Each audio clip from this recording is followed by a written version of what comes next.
Hello YouTube, welcome back to my channel for some more Samurai Warriors 4-2. So we are on the semi-last campaign, the campaign of convictions. Off the bat we have the 4th battle of the campaign, the conquering of Kyushu. So previously we have took out our motherly figure Oichi to prove the fact that we could be loyal. So what's gonna happen, let's find out here.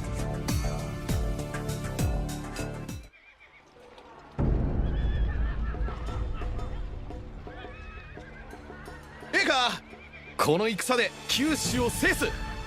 橘山城を襲っとる島津を叩くんじゃ。わしらの軍は20万。この数見りゃ島津もすぐに降伏するじゃろうがな。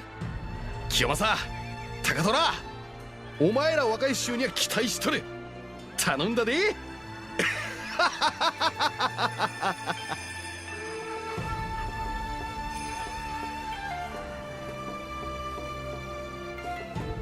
20万。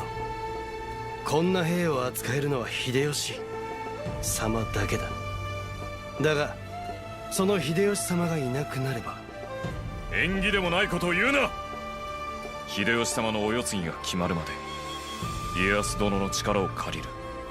俺の知る限りでは家康を好かぬ者がいるようだが、貴様のすぐ近くに。それに自ら天下を治められる力を持つ家康が貴様らの風下に立つと思うか。いっそ家康についたらどうだ。バカ、そんな簡単に主君を変えられるか。どのみち家康の力が必要ならば家康につき天下のため尽力するのが筋だと思うが、一番信用ならんのは返事において態度を明確にしないものだ。豊臣の臣でありながら徳川の味方をする。そんな中途半端な立場が己の首を絞めなければいいかな。俺の首ならいくら絞められても構わん。豊臣を守るためならな。ふん、意固地な男だ。人には心がある、情がある。皆が貴様のように割り切れるとは思えんが。おしゃべりが過ぎたようだ。出陣するぞ。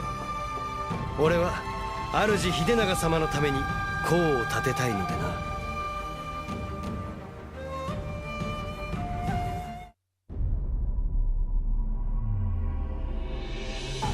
長政の死、お市の死、幾多の悲しみを超え、高虎は将として成長した。高虎は主秀長に忠を尽くし、秀長もまた彼を認めた。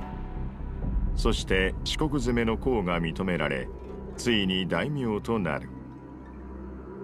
高虎らの活躍により四国を治めた秀吉は豊臣秀吉と名を改め、天下統一事業を加速させてゆく。残る敵は九州、関東、奥州。秀吉は次の標的を九州の島津家に定める。天正15年、秀吉は九州征伐を開始。高虎も秀長のために武勲を挙げるべく勇んで参加した。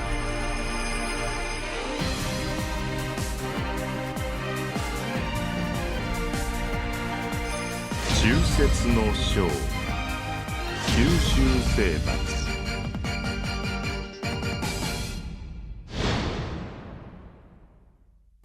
I don't really know how you should, I guess, describe this guy. He is loyal to his utmost, of course. I guess he's a little bit stubborn. But then again, it's not stubbornness. It's more like he has to make sure that Kiyomasa understand that he is loyal to, I guess, Hidenaga, who he's working for right now. Whoever he's working for, he will like pay his utmost respect as well as give his utmost loyalty to. However, that's only to who he's working for, like who his current master is. So he wants to make sure that, I guess, our boy not Masanori, but Kiyomasa understands that he is doing it for his master, not for Hideyoshi. So I guess it's good. He's a very true character. Like he doesn't be all like fictitious and shit and pretend that he's a nice guy and backstab you. If he has any bit of animosity towards you, he's gonna show it, he's gonna tell you. He's not gonna be like a fucking backstabber, like, I don't know, pussy kind of guy. Sorry for the P word, but yeah. So basically, what's up here is that, obviously, this is going to be the semi-last battle. The difficulties will go up, but honestly, though, I don't know, man. Like, up till this point, I guess the story progresses like how a story should be, but it lacked a little bit, I guess, the excitement as well as the, I guess the, what do you call it, like the emotional factors behind it. The last episode had him going nuts, but I guess, well, probably he is a, I guess, male character, so you can't really have him go all, like, freaking emo on every situation. But all in all, I still really like this character, as well as, I guess, what I'm up playing through. I don't know, I remember not many of the games have so much cutscenes. So far, I already had 3 cutscenes, minus the many more scenarios that we've been through, so not bad. But like I've said, obviously, this is going to mark the end of the last time I will be playing as these 2 characters alongside, because those of you who have seen, I don't know when have you joined this playthrough, but those of you who had seen my, wow, another one, really? やはり俺は秀吉のやり方が好かん。こんな物量しの天下など長くは持たんだろう。天下は一度は定まるかもしれない。だが数年もすれば乱世に戻ることは目に見えている。だったらどうするのだ。流れに逆らい秀吉様に謀反するか。軽口はよせ。俺はもう嫌なんだ。俺が望むのは一時の太平じゃない。なるほど。だがそんな世を作れる人物がいるかな。お前の主秀長様は病に伏せっている。もはや余命いくばくも。ああ、だが俺はもう一人知っている。俺が望む太平を作り上げられる人物を。そうか。おそらくは俺が思う人物とは違うのだな。ああ、残念ながらな。Oh god, man, they have like, I was just talking about how they have extra scenarios and stuff to show you. Well, there you go, here's another one. So, basically that's some, I guess, hardcore foreshadowing for the fact that they would actually part ways in the near future, which is the next battle. Like I was mentioning before the whole scenario started, is that for, I don't remember which one, because the one in Ideals, as well as the one in Sworn Friends, as well as the any versions of Sekigahara that I've played through, probably 4 to 5, you already know that Takatora will end up be in the party of Tokugawa Ieyasu. So the foreshadowing just now and what we've already know from, I guess, the Game of 4, as well as this, they will part ways, and I guess both of them actually really like each other as a friend.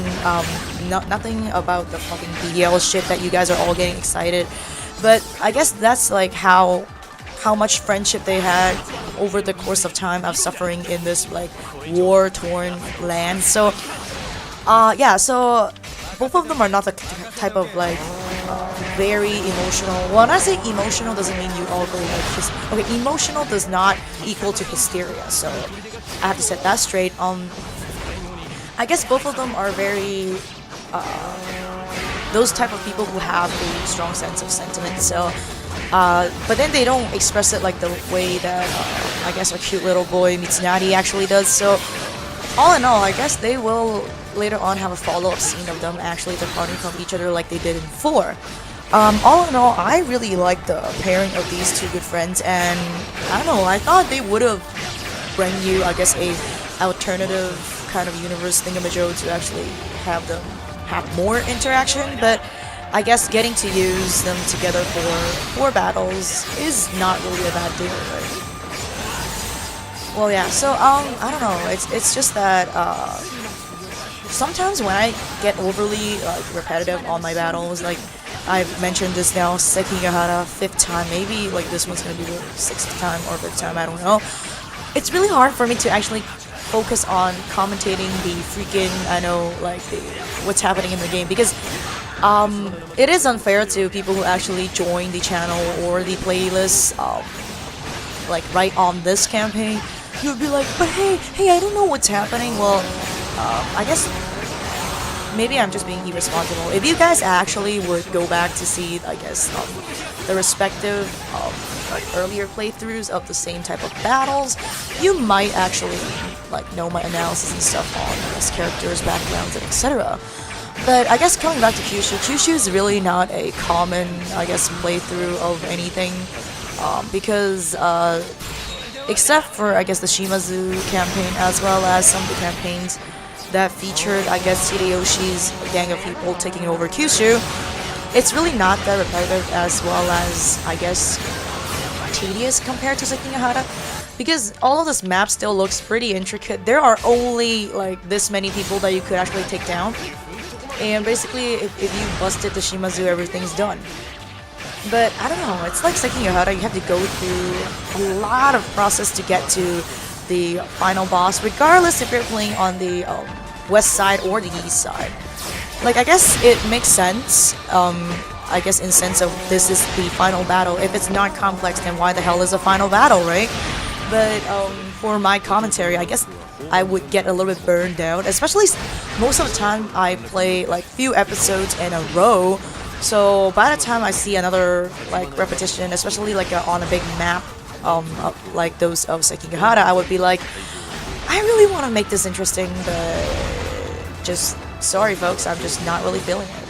But all in all though, gameplay wise, better graphics and like tweaked effects, as well as more, I guess, whatchamacallit, quick time events, is really awesome. And the sensitivity on, I guess, the jump or shadow skill is a little bit overly sensitive, because sometimes I want to save my Dengi for something else, but then I would just, before, when you sometimes want to get out of, I guess, comboed attack from, I guess, opposing officers, you would want to jump out of his attack range, but then sometimes I didn't want to use my shadow skills.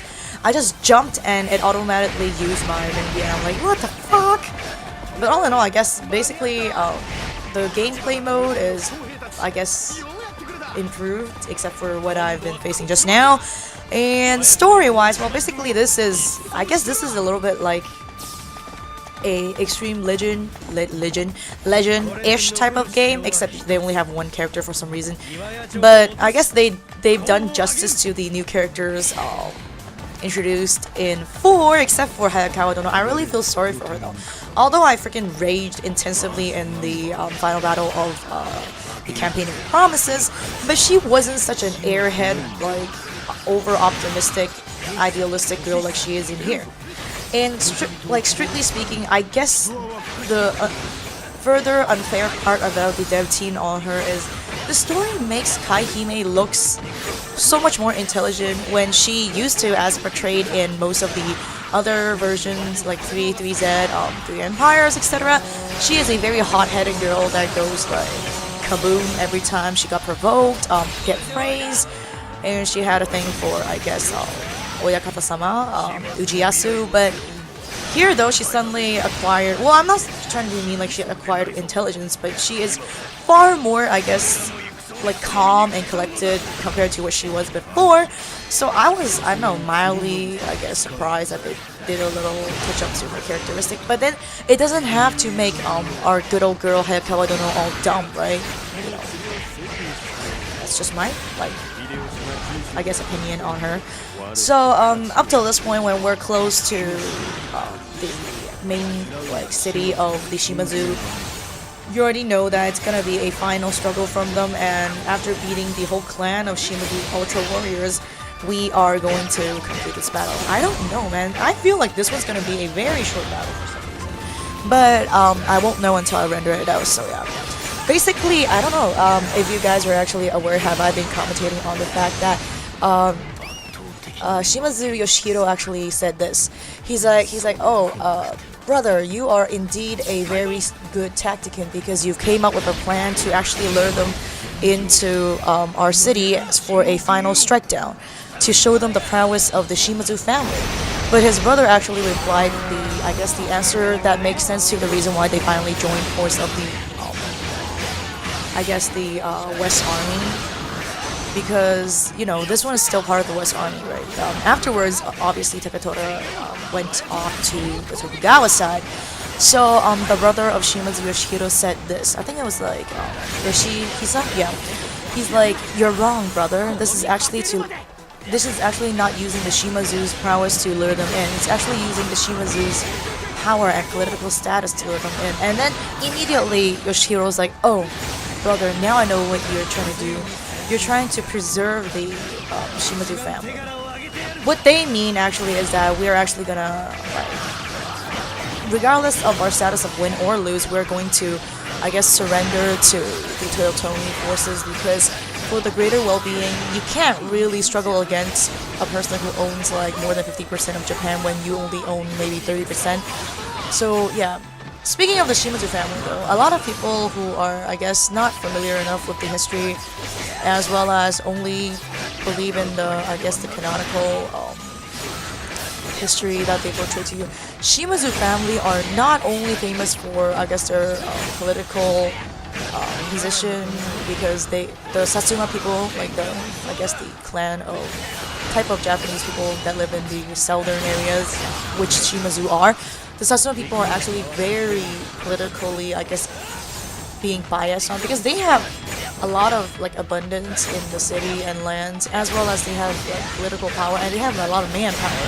So they've got a lot of, I guess, I don't know, like upper hand whenever they want to negotiate with the, I guess, emperor of any, I guess, eras.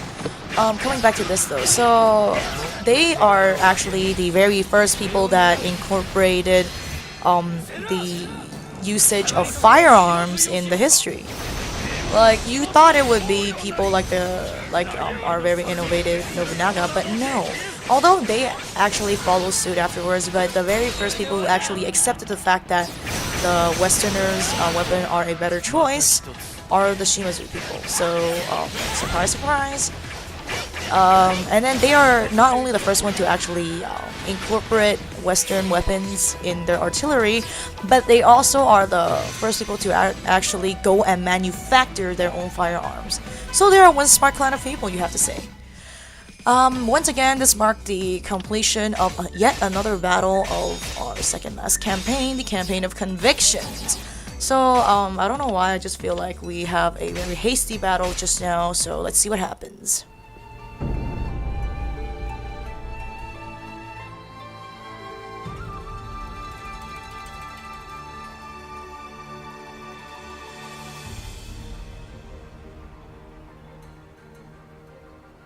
義継、俺は国に帰る。秀長様のご容体が心配だ。この戦勝で喜んでくれればよいのだが。そうだな。義継、清正と三成はいずれ対立するぞ。秀吉を支える秀長様がもしお亡くなりになれば、天下はまた乱れるやもしれん。その時お前はどうする？俺は仕えるべき主をまた探すまでだ。そうか。